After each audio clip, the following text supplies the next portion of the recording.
Hey everyone, so it's a little bit of a different video today. I was at Hyrox Chat at the weekend and I've been a bit ill since, so I nearly just sacked the YouTube off for this week, but I thought I'll show up for you guys, no excuses here. So it's going to be a bit of a different video, but it's no technical analysis on badly handwritten whiteboards or whatever. But I'm just going to talk about Hyrox a little bit today, especially since it's the World Championships this weekend. And obviously, with it being the World Championships this weekend, a lot of people are now thinking about their off season and how to train for it, etc., etc. Actually, now the first thing I'm going to say, you can tell this isn't good. So the first thing I'm going to say is that with the off season, we're going to go towards exercises first because on social media I've seen so many people giving you these really good sled pull substitutes or sled push substitutes, except the urge for people to try and replace, like, say you don't have a sled, okay, you see this movement using a cable where you're just almost doing the same thing as using the cables and the tricep rope, something like that, okay.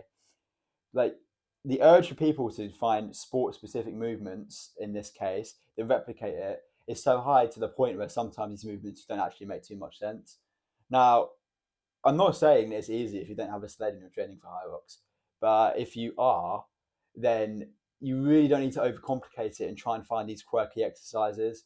Like, there's just no need. Like, if you want to train for a sled pull, really strong pulling off the floor. So you want a good deadlift. I'd recommend the trap bar. You want a really strong back. You want strong glutes, and that just goes for most strength goals. So if you focus on getting those really strong, and then maybe doing a one or two sessions a month in a gym that does have a sled, then you'll be way better suited than doing some sort of substitute exercise that you can't load. Because if you really want to train for the sled pull, you need to be able to progressively overload and lift some really heavy ass weight. And if you can't do that, then the exercise just isn't worth it. Okay. So if you've got a really good deadlift, really good row, I really wouldn't worry about the sled pull. As an example, obviously there's been other ones for like sled push is a bit more simple. It's like single leg training, which you should really be doing because all runners should be doing single leg training. And if you do a high rocks, I don't care what anyone says, you should be training somewhat like a runner in some way. So you must be doing single leg training, um, especially coming into the off season. Obviously, with the off season and the weaknesses you might have or strengths you might have, obviously you need to. This is your chance to be a little bit more general. I just mentioned that people get really caught up with going sport specific with everything. The off season is a time to be a bit more general. Okay, so let's use me for an example. What's stereotypically my biggest weakness is the strength exercises, but I haven't ran that much for a while. I had a fair break after January Hyrox in Manchester, so I'm going to focus a little bit more on running to get that back to where it needs to be because that's a bigger determinant for me. My strength always maintains, at worst, my strength maintains. You might be the same. The running will make a bigger difference to me. My next high rocks, which hopefully will be London, but with the ballot, who fucking knows. Um, so yeah, so like, don't be more general. Like, if you think your running really needs work, and start of your running, don't just go straight into compromised running. This is another thing I'm going to say actually. So I see some people train for high rocks and they'll do 5 sessions a week and they are 5 mixed modal sessions. So they are 5 sessions like you'll see on Instagram or like the Hyrox workouts page, whatever. These workouts are really good. Don't get me wrong, these workouts are great. But if you just do those, you're leaving gains on you're leaving gains on the table with your high rocks for sure. It's not That's not how athletes train. That's just not how we do things. You need to be thinking about it a little bit more carefully. If you don't know how to, then you get a coach or you go follow a program, and they should know how to periodize things effectively for you. Okay. Um, so yeah, like if I'm to off season, it's usually going to be you need to get stronger. You need to do more running. If you're running, get the base of the running first. Once you're really good at running without compromised, then you can add some compromised stuff in. Strength wise as well, get really strong. Once you're really strong, then you can really focus on efficiency on the movements themselves.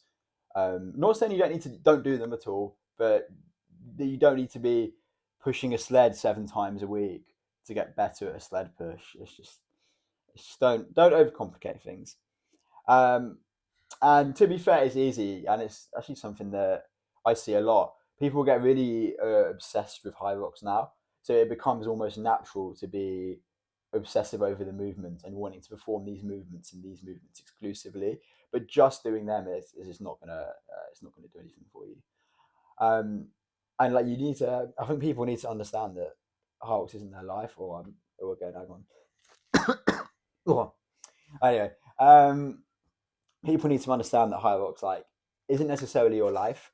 So sometimes you need to just take a bit of a perspective and understand that you don't have to just train Hyrox. You can do other things as well. Especially now when we're looking at these UK events. How hard is it to get into a UK event now, by the way? It's so difficult. And not everyone's fortunate enough to be an affiliate gym. So if you can't get into Hyrox events, then you can train in a slightly more general way and then adapt it when you've got someone booked. Okay, so I can train generally, and then if I book a Hyrox, I go this route and I train more specific for Hyrox. Or if it's a turf games, I train more specific for the turf games, or I don't know, a deadly dozen, anything like that. There's loads of good ones. As running a small competition, as somebody who does that, I know that we appreciate it. I'm not going to say more than Hyrox. I'm sure they do care about everyone that competes, but it means a lot more to us. If you can't get into a Hyrox, maybe try something else. Um, yeah, I'm going to shameless plug. I may as well mention my competition if I mention the others. So I run a competition called Fight at the Fens with one of my colleagues called Karina, and it's based here at the gym I'm at. I'll put location on the screen now, and it's going to be this summer on the 27th of July. It's going to be held on the track. We're going to have weights on the track, etc. These are the workouts. If you want something that is similar to Hyrox, we split the workouts obviously. So it's not just a one continuous event. There's different elements. There's a strength element. It should be really good fun. So if you're looking for something different, and say you don't get into London or whatever, then I'll put workouts on the screen now. Pause it if you're interested and have a look at them. And if you want to sign up, link in the bio. And then that's my shameless plug over. I'm not going to turn this into a Fight at the Fence video because I'm sure I will do that at some point. But yeah, and then just be mindful is really. I've gone on a massive tangent here. I didn't really have anything planned, so I've just sort of said what comes into my head, which anyone that knows me knows is disastrous half the time. But yeah, I just think people need to not overthink things and allow themselves to remember. Hyrox isn't your fitness. Your fitness, your Hyrox is something you do. It's a challenge and it gives you purpose to train for. But there are other things you can train for, and there are other ways you can get better at Hyrox than just doing Hyrox. I think people need to maybe find a balance sometimes. If you're happy just doing that, then more power to you. It's just maybe not the way I would say is most optimal, and maybe not the way it's going to make them most happy. Like I know I've done 8 Hyroxes now, and the reason I had a break is because I was doing like a training camp almost, Hyrox, couple of weeks, training camp Hyrox, and it was just like, just getting so repetitive and tiring.